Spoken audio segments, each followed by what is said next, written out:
Whatever you can to not be unemployed. It is harder to get a new job if you don't have a job. Very uncomfortable things I know about corporate hiring that you need to know to make your job search easier. Number one, filling out online applications is a waste of your time. Stop believing that this is the way to get a job. That system was designed to keep you out. If it wasn't, if it worked, you would have a job by now. Number two, there is no gold standard or perfect candidate or perfect interview answer that is going to land you the job. Stop using ChatGPT to memorize these perfect answers because they don't exist.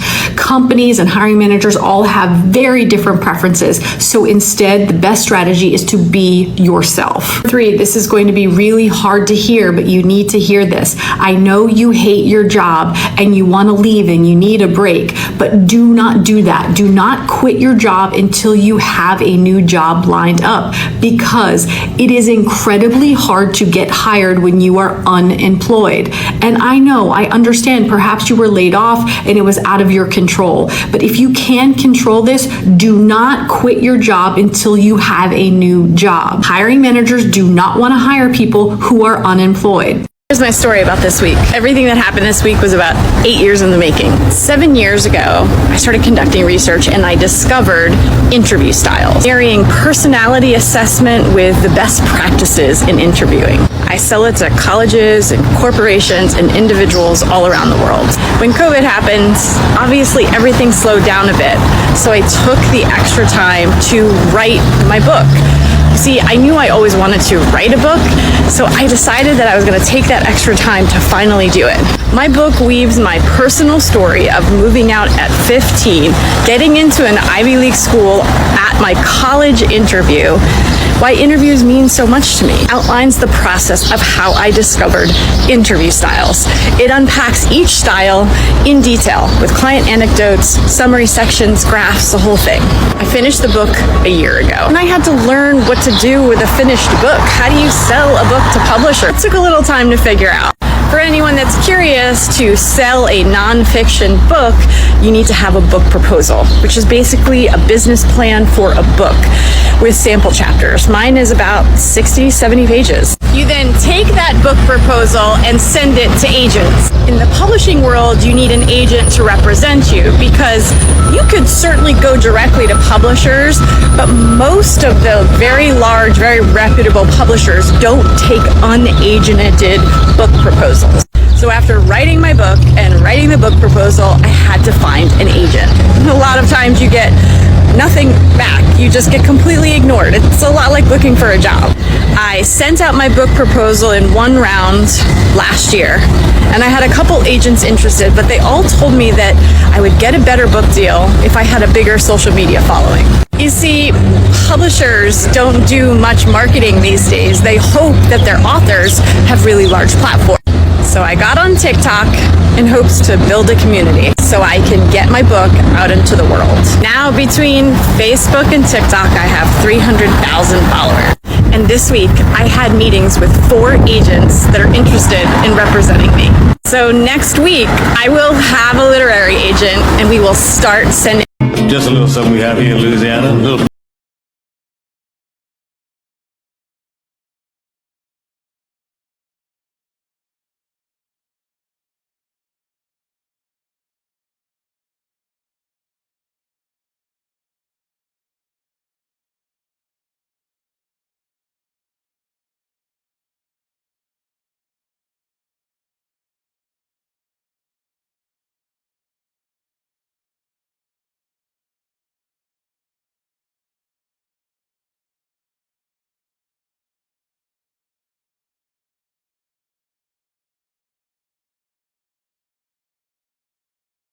offer. There is only one right thing to do. There is only one right thing to say. My name's Anna Papalia, and I was previously a director of talent acquisition. I've worked with thousands of clients, and I've helped over 10,000 people interview better. Here's the thing. They always lead with their worst offer. If you accept their first offer, you are accepting the worst offer. And it is very easy to start a negotiation. You don't have to make this complicated. All you do is you say, thank you so much for the offer. I'm very excited to get started. Is this negotiable? They may say no, then you know you got their best offer. They may say, oh, maybe, what were you thinking? And then you have to be prepared with, well, I was really hoping to be at 80. Could you bring me up $5 more grand on salary? Or I was hoping for 10 more days of PTO, or I was hoping for a sign-on bonus, something like that. You have to be prepared for this. You have to know what you want going into the negotiation. And here's the other thing. I don't care if they made me an offer that's way more than I thought that they were going to make me. I'm always going to say, first and foremost, thank you so much. Is this negotiable? And see what else I can get. More PTO, a sign-on, more salary, who knows?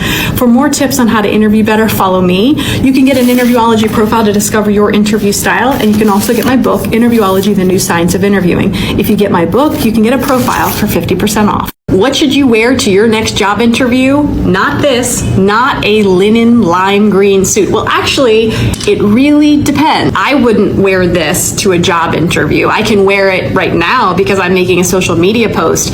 But this suit, while it's bright and colorful and fun, is good for only certain industries. And that's how you determine what to wear for a job interview. My name's Anna Papalia, and I've been teaching people how to interview better since 2011, and I discovered interview styles and wrote the book, Interviewology, The New Science of Interviewing.